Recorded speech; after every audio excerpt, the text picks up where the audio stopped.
Shock rock legend Alice Cooper at 77 has just broken his silence with a heartbreaking tribute to his lifelong friend Ozzy Osbourne following the Prince of Darkness' tragic passing. The rock world is reeling, and you won't believe the emotional words Cooper shared about their decades-long bond. Stay tuned as we dive into this stunning moment that's left fans and icons alike in absolute shock. Do you have any special memories tied to Ozzy's music? If you do, drop a 1 in the comments. If not, leave a 0.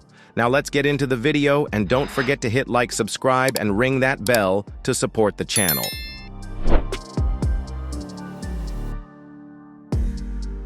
No words can truly capture the weight of that moment. After nearly half a century breathing in rhythm with rock and roll, he had to whisper to himself, "This will be the last song."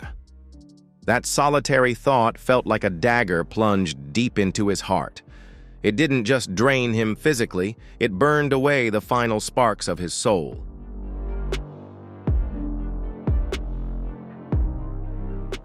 Ozzy Osbourne, the Prince of Darkness, the godfather of heavy metal, the voice behind thousands of rebellious anthems, took his final bow to the deafening roar of tens of thousands of fans. Yet behind the blazing lights and thunderous cheers, a chilling silence had begun to settle, a legend quietly turning the last page of his life's story.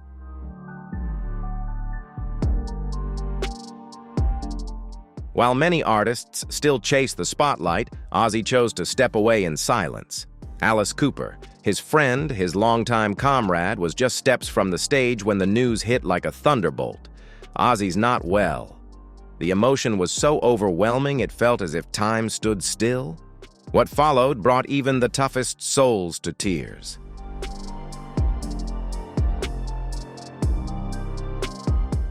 It was the final heartbeat of a legend echoing through every chest, trembling with emotion. In the vast silence, a single scream pierced the air, a final farewell, and then everything fell still. That night, Villa Park was no longer just a stadium. It became something sacred, a place where music, memories, and goodbye became one.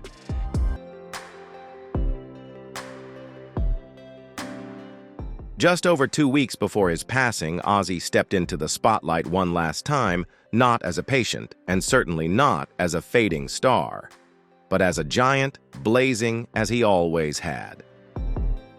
The Back to the Beginning show wasn't just a concert. It was a farewell gift he left for the world.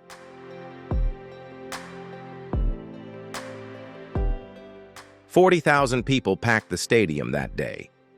Some came from the other side of the world, hands trembling, as they clutched vinyl records with his lyrics still etched into their skin, as tattoos their eyes filled with deep reverence. The atmosphere was electric, yet somber, because everyone knew this could be the last time.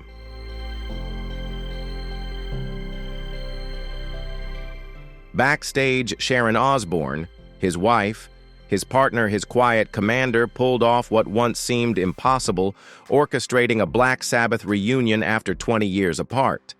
With legendary names like Metallica, Guns N' Roses, and Judas Priest joining the lineup, she moved mountains, even convincing medical teams who had once forbidden Ozzy from ever performing again.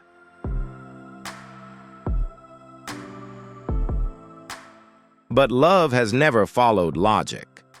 Sharon knew that concert wasn't just a performance. It was his soul on display, Ozzy's way of closing his life story on his own terms, raw, fierce, and without regret. This wasn't an ordinary tour. It was the final chapter of a legend, a piece of legacy left behind for generations to come.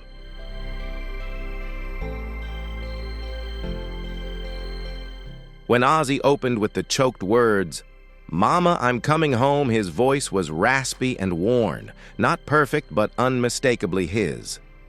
The crowd erupted with emotion. They cried, they sang along, they trembled. A piercing ache swept through the air like an invisible wave, washing away all reason.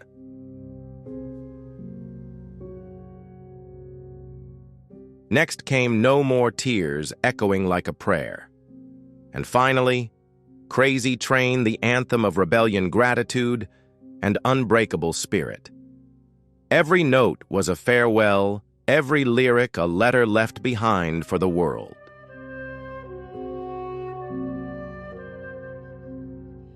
As fireworks lit up the sky, Ozzy said nothing. No grand farewell, no long-winded thank you. Just a look, a single tear, and a nod, a silent tribute to those who had walked beside him for the past half-century.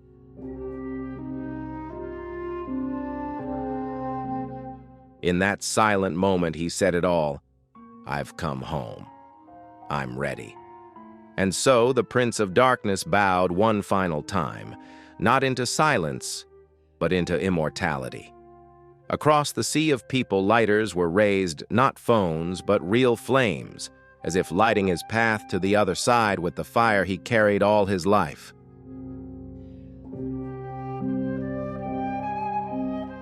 In those precious few minutes, there was only silence. A sacred silence, as if the entire universe paused to bid farewell to one of the most thunderous voices of our time. Ozzy's final wish had come true. He didn't fade away. He left with a roar, with thunder, with everything he had ever brought to music.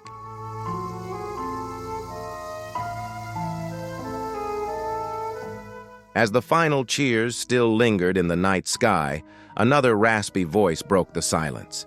It was Alice Cooper, the artist, who once made the world shudder with his wild, unsettling presence, now frozen, backstage like stone. I was on my way to the stage when I heard the news. He recalled, his voice catching. All I could say was, no way, no theatrics, no rehearsed lines, no grand performance, just raw, honest pain from one legend to another.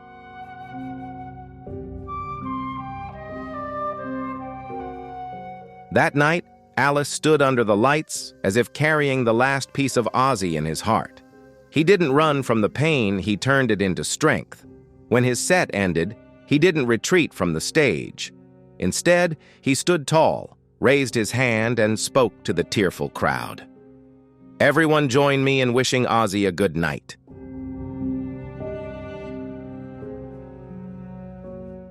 The entire stadium held its breath.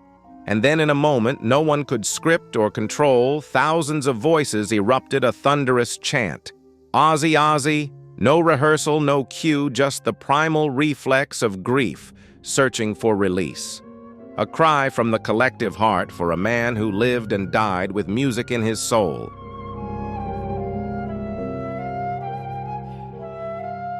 When Ozzy fell, Alice didn't need flowery words.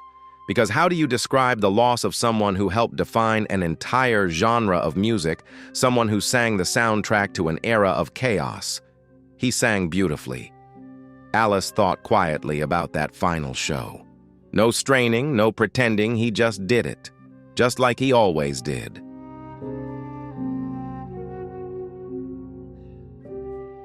Even though he knew this day would come, Alice was still shaken. Because Ozzy's spirit had always been too powerful, too fierce, it felt impossible to imagine it ever being caged by death. It wasn't just sad news. It was a shock that shook the very foundations of rock music.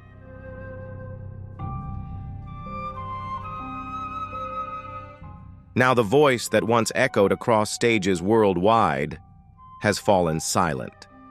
That voice which pierced through the sound barriers of an entire generation now only resonates in memories.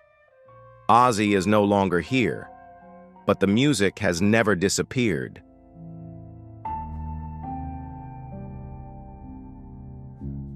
Ozzy was brought onto the stage, seated on a black steel throne, a perfect symbol of both power and fragility. Though his body had been worn down by time, his spirit stood tall, just as it did in the beginning. As the lights dimmed, the crowd held its breath. In that moment, the entire world seemed to stand still.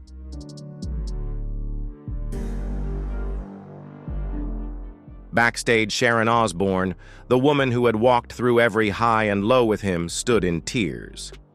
She didn't watch her husband fade away in a cold hospital bed, but beneath a blazing sky where music soared in light and reverence. The show ended. But no one left. No one spoke.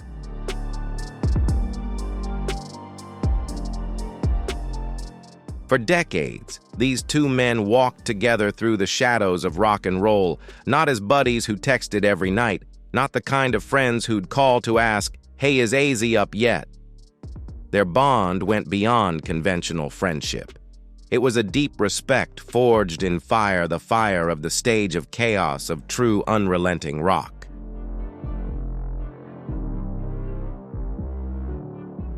Alice knew Sharon. He'd met Jack. He'd stood beside Ozzy in Brazil at massive festivals. They once shared the mic on Hey Stupid. They didn't vacation together, didn't trade every detail of their personal lives. But every time they stood side by side, there was always that knowing look, we survived.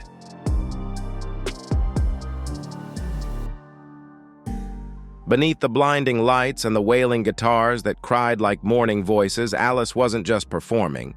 He was hurting. He was grieving. And when he bowed, it was on behalf of millions of broken hearts.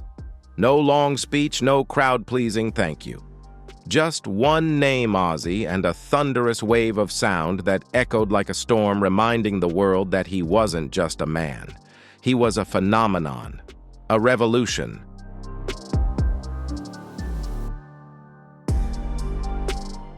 And as the final chant of Ozzy echoed into the night, Alice stood still. He said nothing more. Because in that silence, in his trembling voice and grief-stricken eyes, everything had already been said. We didn't just lose a friend. We lost a piece of our own soul.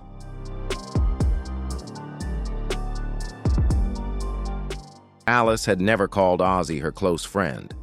But every time they ran into each other backstage or in the middle of the chaos of a festival, the hug, the pat on the back, the look, it was unmistakable. "Great to see you, mate." Ozzy smiled his familiar toothy grin.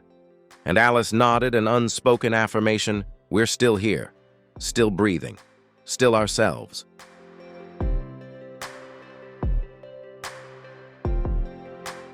They didn't need all-night parties or endless stories.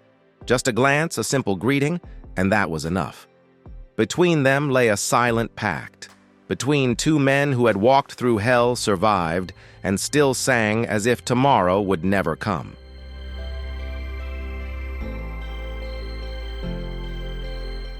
In 1991, Hey Stupid, the title track from the album of the same name, marked one of the most memorable collaborations between Ozzy and Alice.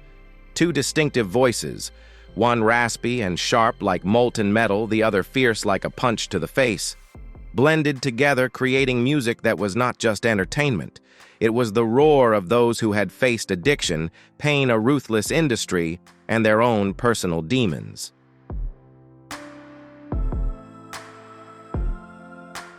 For the fans, hearing those two sing together was like lightning striking the same place twice.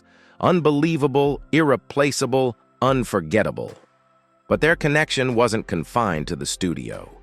Brazil, where tens of thousands of people seemed to lose their minds to the sound of guitars and the roars of these two legends, stands as the most vivid proof.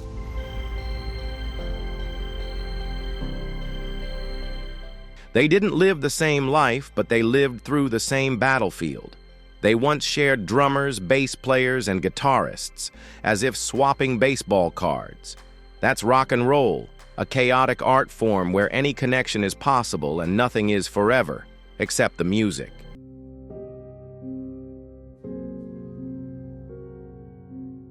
Alice remembered Sharon Osbourne as a silent warrior, the woman who not only stood behind but also carried Ozzy's legacy on her shoulders. He also remembered Jack, Ozzy's son, and caught a glimpse of a family filled with love amid the chaos, imperfect yet whole.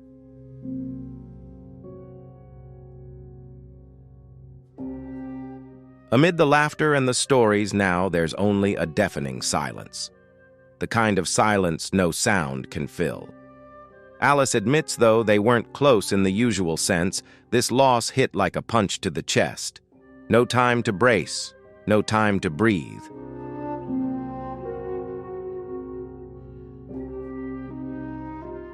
He was a singer for life, Alice said, his voice heavy with nostalgia.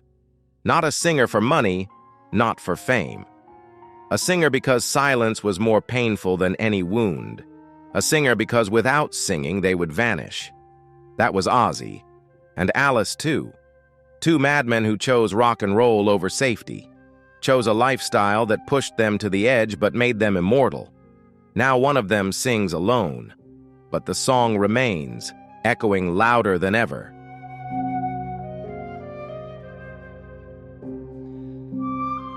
In the moments before Alice steps into the spotlight, there is now a shadow beside him. Not clear, but unmistakable. The echo of a friend who wasn't often present, but was always understood. A person whose absence made the lights dimmer, the music quieter, and the crowd, though still cheering, seemed to lack something.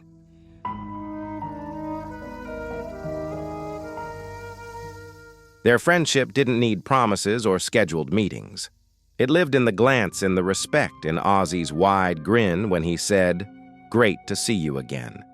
And in Alice's quiet nod, "Still alive, still singing, still us."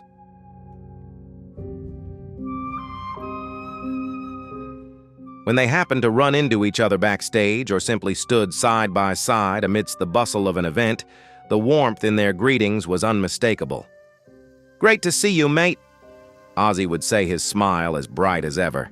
And Alice, with his expression unchanged, would nod in response as if to say, "Still standing here, still breathing, still us." A silent pact between two icons, two men who had endured great trials and still sang with unwavering strength.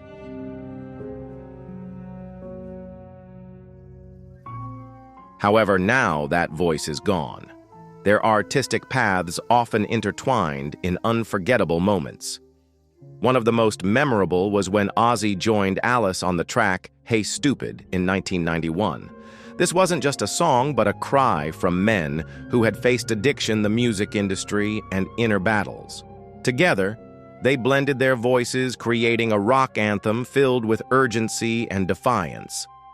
It was the battle cry of those who had overcome their trials to keep on living. Have you listened to this track? Drop a comment below to share your thoughts on "Hey Stupid" or any other Ozzy or Alice song you love. Don't forget to hit like if this hits you in the feels, and share this video to celebrate the legacy of these two legends. Keep watching for more heartfelt stories.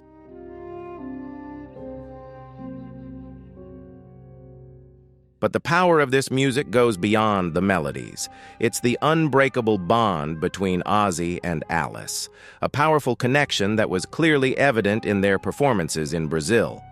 The stadium resonated with every word, every beat, with Ozzy and Alice leading tens of thousands in unison. It was an era neither of them would ever forget.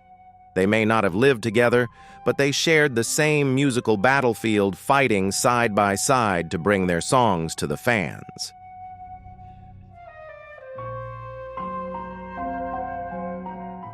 Alice reminisced about the times he and Ozzy swapped drummers, guitarists, even bass players, like trading baseball cards. It was the beautiful chaos of rock music where everything was interconnected. Alice understood Sharon Osbourne not just through what Ozzy shared, but through the love she showed him. Behind the stage lights was a loving family, sometimes chaotic but always united.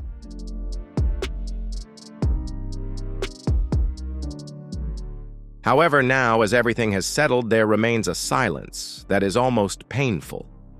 Though they weren't close in the usual sense, Ozzy's loss still hit Alice like a punch to the heart. He was a singer for life, just like me. Alice said, his voice heavy with memories, and those words seemed to say it all.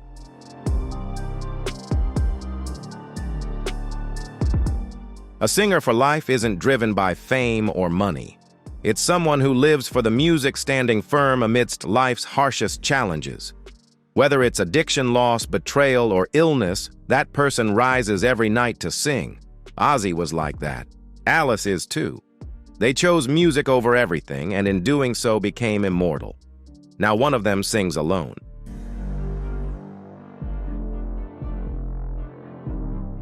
In the quiet moments before Alice steps onto the stage, there's a shadow standing beside him. It's the echo of a friend rarely seen but deeply understood.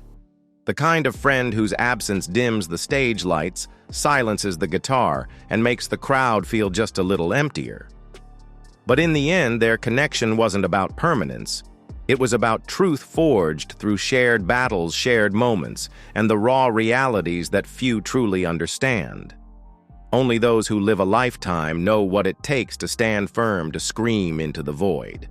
Alice, with a heart weighed down, no longer screams for himself alone, but for Ozzy as well. There are voices that transcend time, burning bright and consuming all. Ozzy Osbourne was one of those fiery voices.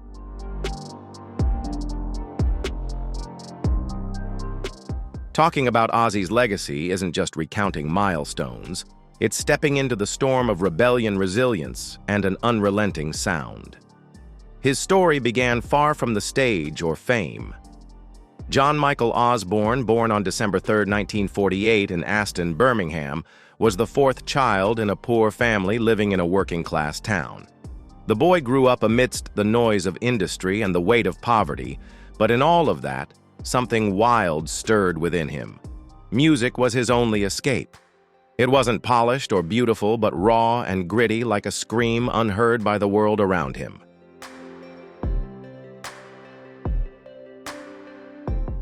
In 1968, Ozzy, along with Tony Iommi Geezer Butler and Bill Ward, formed Black Sabbath, not just creating a band, but also a new genre of music. With their debut album in 1970, the world heard a completely new sound for the first time. The deep, mournful chords and Ozzy's haunting voice echoed like a warning from another world. They called it heavy metal, but for many it felt more like the truth. That voice was untrained. It was born from hardship and challenges, uncompromising and unforgettable.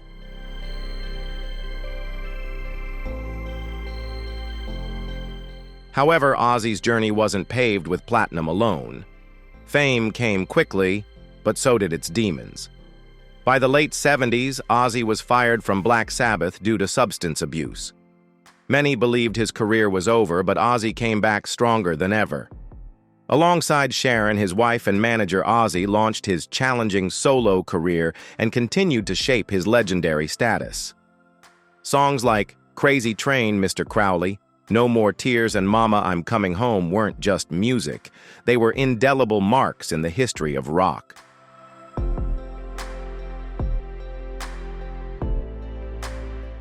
Ozzy Osbourne is not just a music legend. He is a symbol of resilience, of relentless battles with himself and the world. A man who chose to live with music, who overcame countless challenges, losses, and pain to continue giving to his fans. And even though Ozzy is no longer here, his legacy and his sound will forever live on in the hearts of music lovers.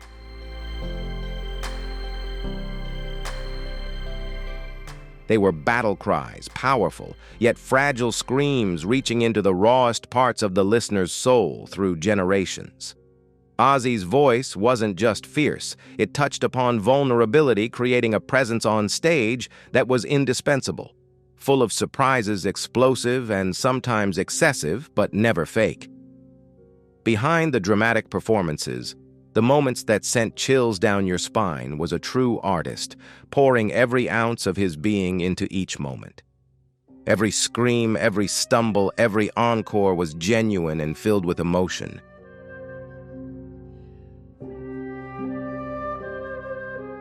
Throughout the 80s and 90s, Ozzy's music became a reflection of those misunderstood and overlooked. He wasn't like the meticulously crafted pop idols, safe and polished. He was real. It was this authenticity that gave Ozzy his sacredness. When the Osbournes aired on MTV in 2002, the world witnessed another side of him. The flawed, humorous, profound, and deeply human man slowly emerged. Ozzy swore, mumbled, loved his dogs, and adored Sharon as if she was his entire world.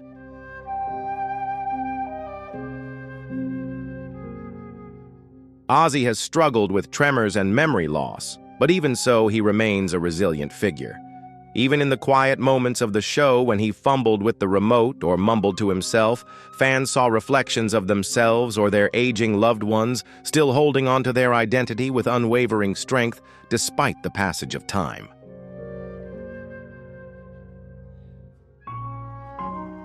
Despite his health deteriorating from Parkinson's disease, spinal surgery, and infection-related issues, Ozzy never gave up on his dream. He reluctantly canceled tours, but always held on to the hope of singing one more time. The last 4 years have been hell on earth for me. My health has gotten really bad, but I won't let that pain define who I am, Ozzy once said. Music still ran through his veins.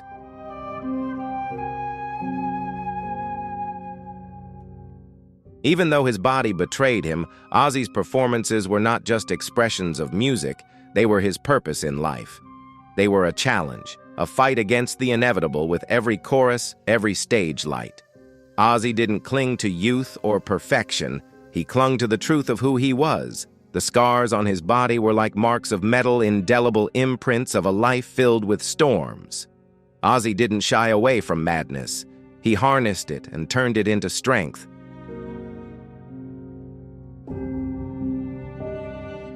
And through decades of chaos, Ozzy forged an unbreakable connection with his fans. His lyrics became a lifeline. His concerts weren't just performances, they were communion. Fans didn't just cheer, they cried, confessed, and screamed alongside him. Because Ozzy didn't sing from above. He sang from beside us, from the shadows, from the edge of the cliff, from the heart of the fire.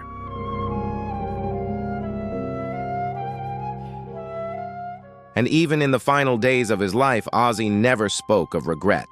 He only spoke of one last dream to return to Birmingham and sing not as a patient, but as a performing artist.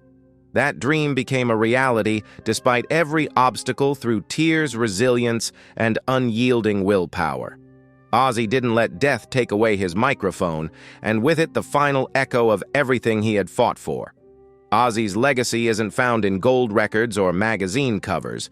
His legacy is in the music, in the moments when he lived truthfully, sang with heart, and never gave up.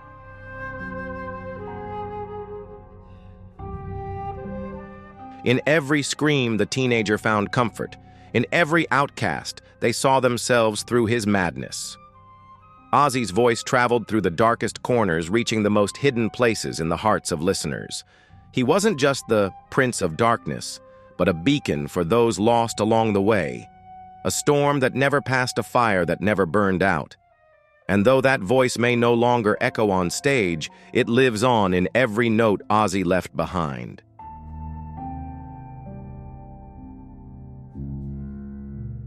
Ozzy didn't just create music. He wrote history with his blood, sweat, and soul. And we, the music lovers, will never hear silence the same way again. Because now we understand that even silence can echo like Ozzy. In every crackling sound of a vinyl, in every tattoo bearing his name, in every tear shed on a bed or on stage, Ozzy remains unyielding, still pushing through.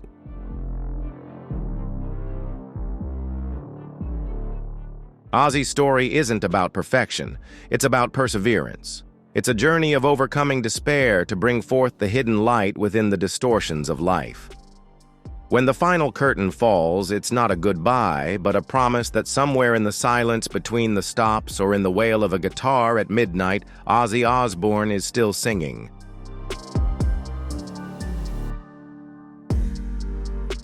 In the final sunset of that extraordinary journey, as the stage lights dimmed and the voice that once shook arenas grew weaker, the world witnessed a transformation deeper than any encore. This was not just the final performance of a rock star. It was the painful chapters of a man who had given everything to music, to chaos, and to those who found themselves in the magnificent rubble of his legacy.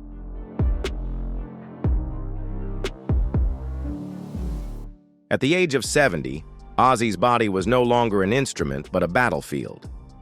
Diagnosed with Parkinson's disease in 2003, Ozzy kept his condition a secret for years, silently enduring the torturous pain. He underwent countless spinal surgeries, persistent nerve pain, and backstage collapses that could have brought others to their knees. Yet Ozzy kept showing up, not out of obligation, but because of something purer, a sacred debt to the fans who had always stood by him through every decline, every rise, and every rebirth.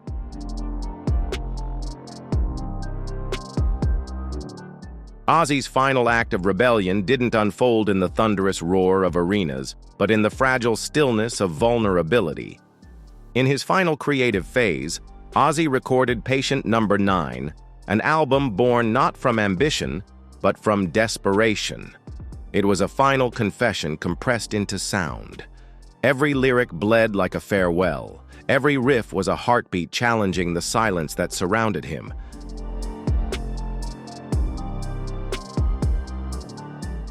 Ozzy once admitted, "I'm not afraid of death, I'm afraid of not being remembered." The recording sessions were truly exhausting. Ozzy sat and sang his hand, gripping the microphone stand like a lifeline to his own existence. Producers recall moments when he could barely finish a track without breaking down in tears. Yet Ozzy kept singing. For the music for life, and for the fans who had always stood by him throughout his difficult journey.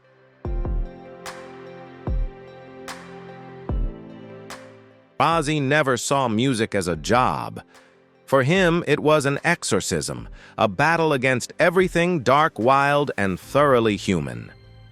Behind closed doors, Ozzy's struggle became even more brutal. Sharon recalls that he often described himself as a ghost in his own body, watching the world spin while he remained motionless.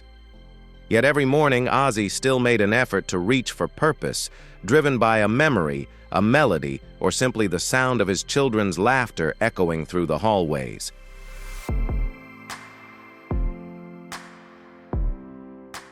Ozzy never sugarcoated his past. In his final interviews, he laid everything bare, the addictions, the failures, and the image of the father he had always longed to be. "I wasn't always good," he admitted, "but I always tried to be better." And he kept repeating those words until his body could no longer carry the flame, yet his soul still burned fiercely.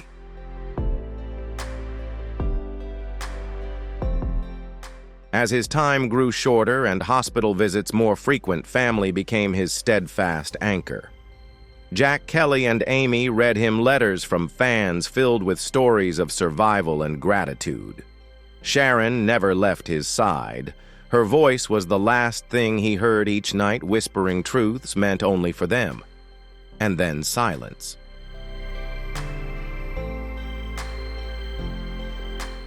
It was a silence no stage could hold. A vast, sacred, eternal silence.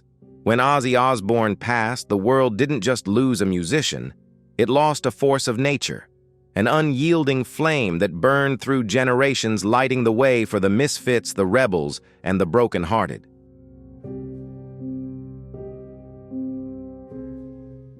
Ozzy's anguish became our anthem, his chaos, our clarity. Though he may have left in silence, the echo of his life endures.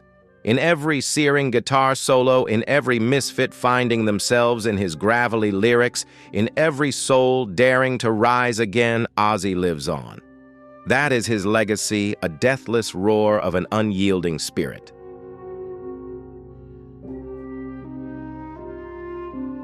Behind every note he strained to sing, there was a soul holding it all together. Not on stage, but in the shadows where the fiercest love often resides. Sharon Osbourne was more than Ozzy's wife. She was his fortress, his unrelenting heartbeat, the architect of his comebacks, and the only soul who truly understood the weight of his chaos. Through blood-soaked tours and sleepless interventions, through whispered prayers in ICU rooms and backstage rituals, before every show, Sharon was always there.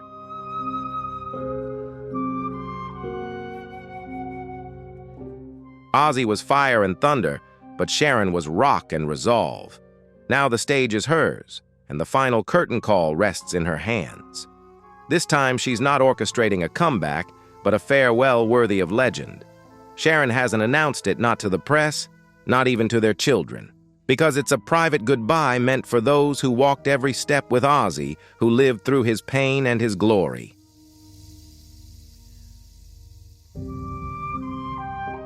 Sharon didn't just carry the plan. She held it like a sacred flame, shielding it from doubt and fear. Doctors scoffed, friends pleaded, and Ozzy himself protested. Weakened by illness and the brutal years, hope seemed snuffed out. "I can't, Sharon. I'm not anyone anymore," Ozzy whispered in despair. But Sharon, unwavering, replied with steely resolve, "You're still Ozzy, and the world still needs to hear you roar."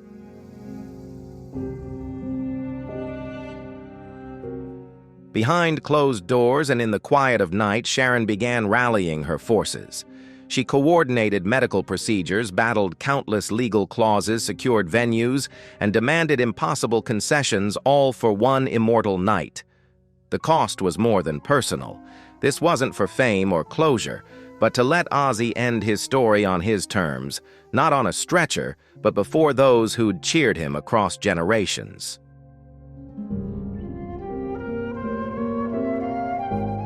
In quiet rehearsals, as Ozzy winced with each note, Sharon stayed by his side, kneeling and whispering, "Just sing what you can."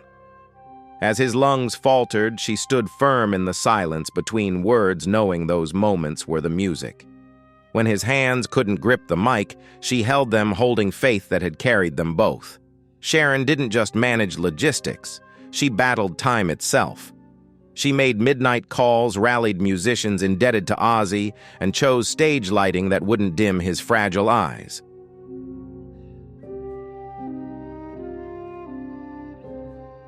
Sharon curated every firework, every camera angle, as if they were hymns for the departed. Deep down, she knew this performance was more than a goodbye. It was Ozzy's final defiance against fate, a scream into the void, a promise that even legends don't fade. The lights blazed across the night sky.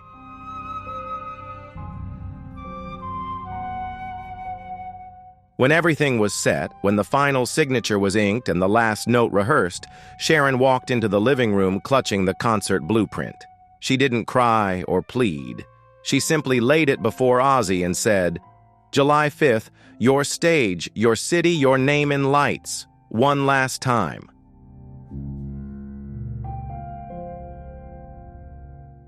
In that moment, Ozzy looked at her, his skin sagging from pain, his breath thin as smoke. He smiled not out of joy, but resolve. Because the woman he trusted most had done the impossible. She didn't save his life. She saved his ending. This wasn't just a concert. It was a resurrection born of love.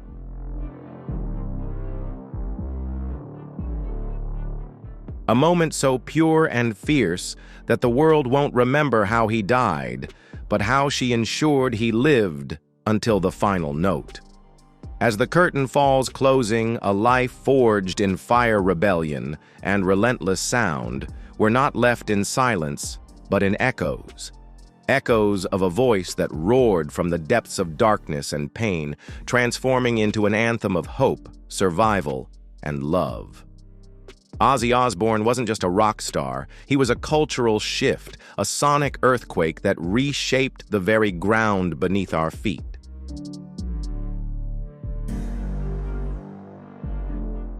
And after his passing, we don't just mourn his music. We mourn the loss of a raw, unapologetic presence.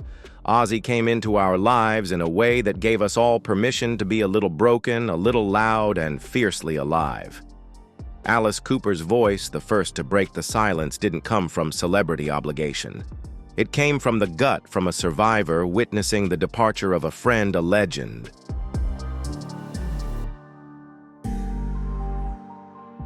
At 77, Alice didn't deliver a rehearsed eulogy. He brought truth, grief, and reverence. He showed us that even legends have heroes, and even the mightiest voices can tremble when history closes. The bond between Ozzy and Alice wasn't built on weekly calls or family dinners. It was forged through decades of shared stages, shared struggles, and a shared resolve not to let the world silence them. Alice's call to the crowd to say goodnight to Ozzy wasn't just a tribute. It was a passing of the torch, a reminder that though a voice may fade, the spirit behind it lives on in every note we carry forward.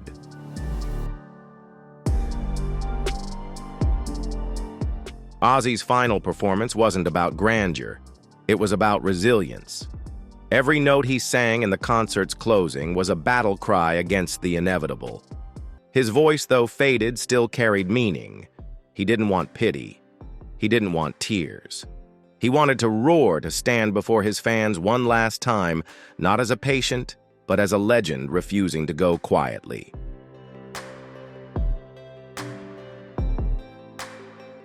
And Sharon, ever the quiet force behind the madness, made it real. She didn't stage a farewell. She staged a resurrection. And in doing so, she gave the world something that will outlast us all, a moment of truth, defiance, and unforgettable love. Now, as we stand on the edge of the void Ozzy left behind, we must ask ourselves, what do we do with that silence? Do we retreat into nostalgia, or do we raise our voices to honor him? Because Ozzy wasn't just entertainment, he was connection.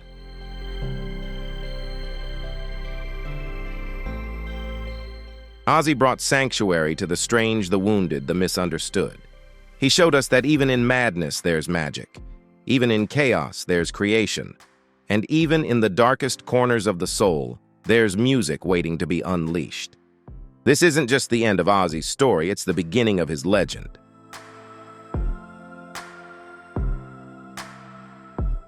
Ozzy's legacy isn't measured in chart rankings or awards, but in the heartbeat of No More Tears, the wild freedom of Crazy Train, the raw confession of Mama, I'm Coming Home. His voice will live on in guitar riffs, vinyl grooves, late-night drives, and stadium echoes, and yes, in the trembling voice of Alice Cooper, who now sings a little lonelier just like the rest of us.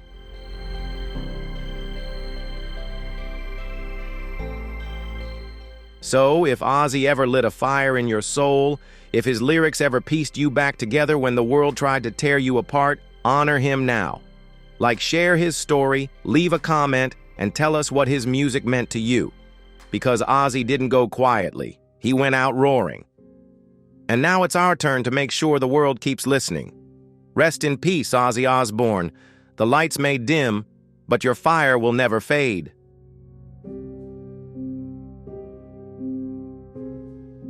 Wow, it's hard to believe we've lost a legend like Ozzy Osbourne, and Alice Cooper's heartfelt words really hit home for all of us. What do you think about his tribute and the legacy Ozzy left behind? Drop your thoughts in the comments below. Hit that like button if you're remembering the Prince of Darkness. And don't forget to subscribe and ring the bell so you never miss an update on the rock world. Thanks for watching, and we'll catch you in the next video. Rock on.